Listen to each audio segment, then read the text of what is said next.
Welcome to Into the Current, where we explore trends in business, marketing, and culture. And right now, due to what's going on in our country and our culture, we've decided to focus our energy on amplifying the voices of people of color in our community so we can learn from them and support the pursuit of social justice and racial equality in America. Our guest today is Robert Welsh. Robert's an employee of the City of New York and a resident of Brooklyn. Hey, Robert, really appreciate you joining us today. Thank you very much for taking the time. Yes, thanks, Eric, and thanks for the opportunity to be here and have this platform to just share my lived experience and talk about what's going on in America and the world today. Well, let's start right there. There's been demonstrations, protests, marches, bike rides all across America, in all 50 states in the past 10 days. How are you feeling about what's going on right now in America? I'll say it is a feeling of mixed emotions. One of, kind of hopeful anxiety. But, in the back of my mind, it's like, hope isn't a strategy. And so having lived through the Rodney King era, the Trayvon Martin era, and all of the other types of acts of violence against citizens using excessive force, but disproportionately African Americans and people of color, is disturbing. It's like a really bad movie, and you just kind of have it repeating. And so I'm weary, but I'm hopeful. I've had discussions with people that I know across racial lines and across partisan lines. My mother's a Republican. My stepfather's a Republican. They support Trump. And I just want to put that out there to say that, we have people with different ideas, and there's a lot of different ideas about what happened and what needs to happen. So the best thing for that is dialogue. It's constructive dialogue. Let me ask you, since I think it's really interesting what you just said, that you've got family members, and I think there's a lot of people that can relate to this, right? That you've got family members that have really divergent political viewpoints than you do. If they're Trump supporters and you're not, how do you personally approach talking to people with disparate political viewpoints from yourself? Well, personally, I'm very, very, very passionate about what I believe, but as I've gotten older, I've learned that you catch more flies with sugar than vinegar, as the old saying goes. So I try to listen, be an active listener, and not speak to respond, because ultimately I think that's where we end up losing each other in a lot of these conversations as they become one way. Because we're really not listening, and we need to listen actively, not to respond, but to really understand what the other party is thinking. And it takes time to get there. Human tendency is to raise your voice. You saw an incident in the news this week with a gentleman. I don't remember where it occurred, but apparently from the footage that I saw, he was yelling and subsequently arrested for disorderly conduct. Because he was screaming at somebody, trying to get his point across, and, making epithets, who knows what. But evidently he was charged with disorderly conduct. If you have to have a conversation like that to get your political view across, I would probably submit to you that that's a problem. But that's what you're seeing, right? And so we need to figure out more constructive ways. And right now, that can't happen for a lot of different reasons. I think it doesn't happen because it was designed not to happen, quite honestly. I don't think that the zoning and the planning and all of the way that the streets and the redlining and all of the different industrial complexes that control society, these institutions, I don't think they were designed to foster relationships between racial lines. In fact, I would submit that they were purposefully designed not to do that. We've had some wins, but if you look at those maps of America, blue and red, black and white, it literally falls, for the most part, along geographical lines, and you literally don't have any mixing. You don't have a lot of opportunity for that. New York City is different, but it's still very segregated. Chicago is one of the most segregated cities in America. We already know Los Angeles is that way. So we're dealing with the complex set of issues, but we need to figure that out. So if people are tuning into the media, whatever media they are consuming, whether that be digital or broadcast, TV is the most watched media by people in the United States. You're going to hear the term systemic racism, and so I think you just really started talking about that without saying it. But some people don't understand that term. But I think you being a resident of Brooklyn, employee of the city of New York, being a professional in working for the biggest city in the world, what's your perspective on the reality of systemic problems, whether it be police brutality, racism, all the way down to the way schools are set and how kids go to school? What is your kind of insight on the reality of systemic racism and why that is so prevalent in our country? Well, it's really complicated, Eric, why it exists and persists over time. I'm not going to sit here and try to say, there's some boogeyman in the closet, conjuring up all of these ideas. The ideas of white superiority, the ideas of history, you get into religion to some degree, but more often than not, you get into the intangible. Some ideas that can't really be qualified by evidence. And so once you get into that realm of tribalism, where people have certain belief systems that you can't unconvince them of, it becomes very difficult. We've seen that with extremist type of terrorist groups who think a certain way, and they'll do anything to get their point across. That's why you often hear the conversation drifting into now. You hear conversations drifting into Antifa or domestic terrorism or white males who are extremely despondent and are anarchists and who are supposed to be anti-fascist. There's a lot of complexity here, but I think the main reason is because people just don't know the truth. And if more people knew the truth about American history, about how politics works and how economics works and how these institutions that are now coming, there's a spotlight on them because of what happened to George Floyd, rest in peace, that, we can change it. But it's going to take a lot of actual work, really, really hard work to do that. But why it exists, it's really complicated. I just think the country hasn't, to answer your question, I don't think the country has come face to face with its original sin. And until you have reconciliation and compensation and all the things that come along with that, truth and reconciliation are key. If you can get people to talk about it, like they did in South Africa, but that didn't really work because they still have major issues, then maybe you can allow the communities to hear each other out. But we don't have national leadership or local leadership, for that matter, to do that. People just end up getting killed senselessly, and then we have these moments, and then nothing happens, and that's the scary part. So today, Robert, in Atlanta and in Georgia and in other places around the country, today was a primary election in Atlanta and in Georgia, in the state of Georgia. So I was up early, and it was the first time I ever was to the polls before the polls opened. Right.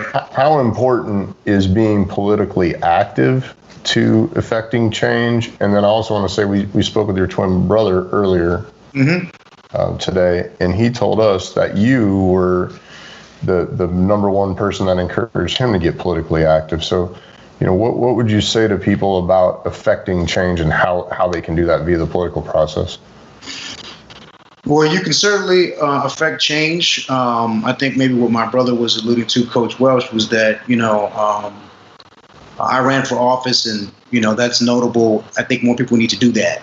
I wasn't successful in my bid. I ran for a local city council seat. It was, much smaller population in the entire city of Atlanta, like an at-large seat or mayor in District 1, which included Peoplestown, the neighborhood that I lived in, which was predominantly black. But that district was represented by a white woman, a councilwoman, Carla Smith, who had been in office for some time. And I can tell you that it was interesting to go through the process because she hadn't run against an opponent in 12 years. And so I was not really happy with the number of vacant properties directly around my neighborhood. At the time, I was the chair for a local nonprofit called 303 Community Coalition, and we counted all of the vacant properties in NPUV. It was like 1,400 vacant properties. This was right before the fallout of the foreclosure crisis, and all the mortgages, went crazy, and people lost their jobs. The worst depression since the coronavirus depression that we have now. And so the neighborhoods got the brunt of that because all these houses were sitting there empty. And I didn't think she was doing enough, so I ran against her. And ended up getting, I think, 27% of the vote or so, maybe 25, 27%. So I got what you call the shellacking in political terms, but she did have to spend tens and tens and tens of thousands of dollars to defeat me. And it became a bit of a smear campaign and a racial campaign because, my slogan was all the people, all the time. And I literally had people coming to me from Grant Park in Atlanta, where I live, and saying, what do you mean all the people, all the time? I mean, it was like they just couldn't understand what I meant. And what I meant was like literally all the people, all the time. But they took it as it must be to the exclusion of someone else, and meaning them. And so that didn't serve me well in terms of messaging and marketing and really trying to get the message out there. But I also had, other things get involved. It was the typical political smear stuff. But I wouldn't say that would turn people off from running. I think people, in order to run, it takes money. A lot of people who are of color who don't have any experience running for office or campaigning, volunteering, raising money, don't really even have any idea about how politics works and how policy is made and implemented. It could be a bit overwhelming, and I get it. But I would like to see the day that maybe some of these districts that are predominantly African American and Latino are represented by people who, look like them, who think like them, and who really have their interest at heart, and not these gerrymandered type of districts that allow a small group of people to, kind of coalesce together and basically create a voting bloc so that they can control the district. In my case, 27% vote, to what my opponent received. Was really not representative of the fact that it was a 1-to-3 ratio for black voters, registered black voters, to white voters in that district. 3-to-1. Blacks had whites beat by 3-to-1. But the turnout rate was terrible. The turnout rate was 30% in the African American community, but it was 70% in the white precincts. So that means that because they've consolidated power, maybe that's by, I'm not saying there's some sinister, diabolical plan here, but just because of the way that the cities were zoned and that the redlining occurred historically and where the projects were put, all of this creates this masterpiece of destruction for certain areas and opportunity for others. And then you put these folks who have more resources and have better jobs and are more educated, that neighborhood's already gentrified 30 years in, that they can control the other areas that aren't as affluent. And so people need to vote because the turnout rate is terrible, and people need to run for office. And so I'm glad my brother's voting, in the primary for the first time ever in his life as of today. New York primary was some time ago, and they actually tried to cancel it because of everything going on. So, yeah, people just need to vote. It's real simple. You got to turn out to vote. Very good. I agree with you 100%. I mean, I think that's kind of the first step, right, in the democratic process, is getting involved and getting out there and voting. Yeah, get registered, get out there and vote. That's if they let you, because they'll try to stop you too. That's part of the problem. Yeah, there have been some problems in Georgia today, and again, I got there early today to make sure it would go quick, and there were a few little hiccups. So, but we got past it. I do want to ask you some business related questions because I know that you're a professional person. You're an employee of the city of New York, the biggest city in the world, the biggest city in America, certainly one of the biggest cities in the world.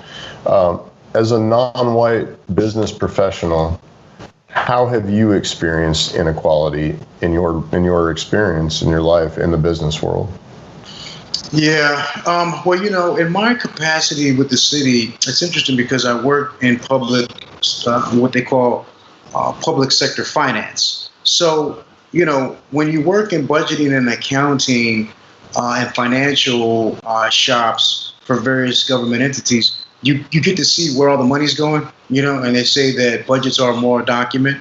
And I do believe that's true. And I can tell you from my experience, both personally, like I said, having run for office because I felt a certain way about how bad my neighborhood was, and then having to go to work and deal with conversations with staff who may not really understand that, putting resources into neighborhoods so that you can prevent child abuse and neglect, or you can prevent people from dropping out of school, or you can prevent all types of health indicators, right? Social health indicators that right now look really bad for African Americans in particular. And you go to work and you have to deal with maybe someone who was put there by a governor from a different party that you didn't vote for. They have a certain way of thinking about things, and you may not agree, right? And so because you may have disagreements, which are normal, you then maybe are under a little bit more stress. I can remember having a conversation with the former director for DFACS in Georgia about looking at and using geospatial analytics to figure out where we need to be deploying resources in order to prevent in the deep end and downstream cases of abuse and neglect. And we really needed to look at how we could support families economically. And I was trying to figure out how we could look at the geospatial data to target certain communities. And it was a very tough sell, right? Because at this time, there was a lot of talk in the media about social impact bonds and how those types of financial instruments could be used to create savings that could then be reinvested into programs to prevent all types of bigger problems. And that was a tough sell. And so if they don't have your perspective, even professionally, they may not get why you're trying to get a particular project done, or you're trying to bring a different set of eyes and look at things from, your community or my community, and which is what I was trying to do in that particular example. And I did feel like maybe not so much racial, but just, again, sometimes that misunderstanding of, how we deal with trauma. So you go home and you deal with all of these abandoned homes, and then you go to work and you have to figure out how you can get Pookie some mental health services because he is literally living in the house next door, and he has a traumatic brain injury and is wreaking havoc on the neighborhood. How do you deal with that, right? Complex. Yeah, and I mean, how do you how do you couple the human element in? You're talking about geospatial data analytics, right? Which is like a lot of people. I mean, I get it on a general level, but I don't play in that world. But how do you couple that with the human element of what you just talked about, which is like knowing who's in your neighborhood, right? And knowing the people in your neighborhood on a human level. How do you think that's part of the missing element here? Are we not being human enough, and we're just trying to solve problems with these big analytical tools? Well, I can certainly agree with you that we're not being human enough. Clearly, by the actions of that police officer in Minneapolis, that was an egregious act of dehumanizing behavior, unexcusable. And so, again, I think because of you see that, and then all these questions come up, and it's like, well, now we're talking about defunding the police and putting the money towards social services. This huge conversation has opened up a herd of interesting exchange by Ms. Carruthers. She's part of an organization, I think they're based in Chicago, as a matter of fact, where they are trying to push for the defunding of the police departments. And basically the argument is that, the police as an institution have a very mired history. Okay. Again, if we go back to telling the truth and people really understanding these issues, the police departments in America are an outgrowth of slave plantation owners, institutions. That's where it comes from. It literally was created to go out and enforce Fugitive Slave Act and things of that nature. And so it has morphed into this behemoth of a government entity with all types of powers. And what we're seeing is an industrial complex. We talk about the prison industrial complex. We talk about the poverty industrial complex. There is the public safety industrial complex, or the law enforcement industrial complex, where it starts to basically feed on its own growth, just gets bigger and bigger and bigger. It's not really solving any problems, but it just gets bigger for bigger sake, because so many other people are getting contracts, and it is just until they decide to cut, right? And then then it's like they don't have money to pay for the programs. And I see that because obviously I work in the field, and it's a huge seesaw of activity depending on what's going on in the real world. They had an article today in the New York Times about Administration for Children's Services, who I work for but not representing, seeing a 50% decline in abuse and neglect cases. Obviously, I think that was to be expected, given most of the mandated reporters are in the schools and outside the home and things of that nature. And so, we're talking about black and brown children again. We're talking about black and brown children again. It always comes down to that. So, I don't have all the answers. I can just kind of like tell you my experience and share with you, my experience. We've tried to focus our efforts into the business community. We're a for-profit business. We work with nonprofit and for-profit companies as clients of ours, and also strategic partners. So I'm interested to know your opinions on how the business community and how much of a responsibility the business community has to help make this right? So when people go out and they demonstrate, they march, they protest, they're doing that as citizens, right? As private citizens, right? But we all, or a lot of us, and I think most of the people that watch this, we go to work somewhere, right? We either own our own businesses, or we work for government agencies or corporations, or in a retail establishment, or in a restaurant. Mm-hmm. How can business people leverage business for effective social change in this country? Well, I would say it starts in the board of directors rooms and the owners, companies, to be responsible, to open up opportunities for people to sit at that table. Before I was working in public sector finance, I was working in various other roles, but at one point was an entrepreneur pitching company idea to venture capitalists. And I can tell you then it wasn't easy to pitch ideas, and I can assure you that there wasn't a lot of people who look like me on these boards. So it starts, there in the boardroom. owners of companies who give people opportunities, and then also for folks that are operating, companies of all sorts, to be open to that triple bottom line, to have the ability to use what they do, whether it's producing widgets or sophisticated software, or if it's marketing, whatever it may be, using their platform to broaden the conversation in their local communities. Because usually, you have a factory, it's located somewhere. A lot of times it's in areas that, may have people working there on site, depending on what the job is. So they need to look at their employees. They need to look at you work with their human resources and work with the community to support, the cause. I mean, I think right now I'm trying to not spend any money on any organization or business that I know doesn't support or value the same beliefs that I have. Absolutely. And that was what I was going to get to next is, what would you tell people about how much power they have as consumers to affect change? I think you just kind of did, but can you expand on that a little bit?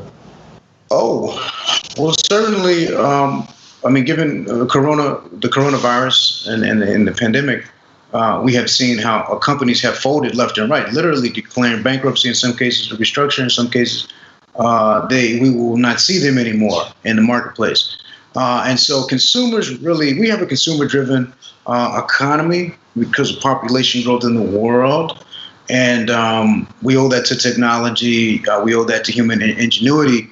But we're not going to be around if we keep continuing to make bad choices as consumers. And that means, if we're supporting companies that are polluting the water, they're not behind Black Lives Matters, and they're just generally agnostic or, indifferent about how others are treated. We really need to, look at ways to, disassociate with those organizations, those that really divide people and really try to take advantage of other people. I understand we need commerce to create money so that we can keep this world turning, right? But at the same time, we do want to make sure that we leave a world for our children a little better than we found it. And right now, it's not looking like that's the case. It looks like it's going in the opposite direction, which is a little scary, if you ask me. So yeah, support those companies that have that triple bottom line. And I also want to ask you too, and this has been a big part of the conversation, really going back 10, 12 days, 2 weeks, and farther back. But I mean, now there's language around it where white people that want to be allies to Black and brown people of color. Mm-hmm. What advice would you give to white people on how to be an ally and how to be, the other term that I actually really like is an anti-racist, right? Because in order to really change something, you got to just not be like, oh, I don't really like that. You got to really say that I'm not going to accept that anymore as a person. So what advice would you give to white people about how they can get active, whether it be through business, their consumer choices, and other ways? Yeah, I would say for white people of European descent who identify as white, whoever they may be, I think should do definitely what comes naturally and do what you feel in your gut. I mean, but you also need to be mindful of your surroundings and the history and just the times that we're living in. I personally don't believe in race. Okay, it's a social construct. You look at history; it's just completely made up. The ideas even that just don't really hold any water in terms of science. It's really a ridiculous type of notion, actually, when you think about it. But here we are, and so I think white people should continue to support, to read, to educate themselves, to do what other people should be doing. I don't think they should be doing anything different. They're human just like anybody else. They probably just need to make sure that they're trying to get as much information as they can. I will say that in the age of of Facebook and other platforms that are not vetting their content, who have, I believe, been recklessly irresponsible in terms of Facebook. I'm no longer on Facebook.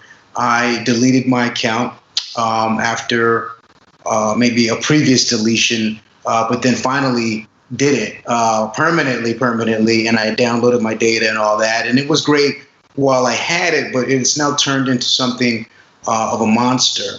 And I would say to white people, you need to be careful about what you're watching and what you're reading, and the content that you do consume, and because you just don't know what's what these days. And so I'm glad to see a lot of the big media companies be more responsible, but everybody needs to be responsible about what they say, how they say it, who they say it to, all of that, because you don't know. You could be on the 5 o'clock news the next day because you said something the wrong way. So I would say to white folks, my white brothers and sisters, continue to show respect, use common sense, and actively listen. And I would say that have those conversations amongst yourselves too, because I have white friends. I have a very, very good white friend, Jewish brother of mine, Jeff, up in Hoboken, New Jersey.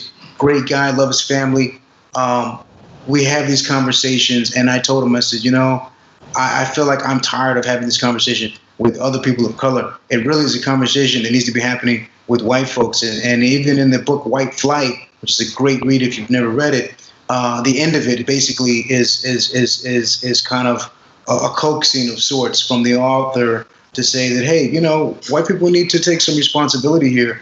We always talk about personal responsibility. I think there's shared responsibility for everyone. And so there's enough of that to go around, and to make our country better, we're going to all have to figure out what role do we play in that. And this is, what we're doing today is perfect, example of how you can do that well. Well, thanks for being a part of that. I really appreciate it. I also like to give everybody that we talk to an opportunity just to say anything you want to say that we didn't ask or we didn't cover. So if there's anything else you want to say, please let us know. I would just say spread love. That's the Brooklyn way. And wear your mask if you're out and about. And certainly, get out there and speak your mind. But make sure that if you speak your mind, you keep an open mind. Robert, if there's people out there that are listening to this right now and they want to connect with you online, maybe, and engage with you in some sort of way, either professionally or personally, how can they do that? They can reach me at LinkedIn. And is that just your name, full name? Yeah, Robert Welsh, ACS, New York City. I'll come up. Thanks, Robert. Okay, thank you. It's incredible. Thank you so much for joining us today. I appreciate it. I love the energy and the good Thanks, vibes. Eric. Thanks, sir. Appreciate it. I appreciate it. Anytime. Thanks.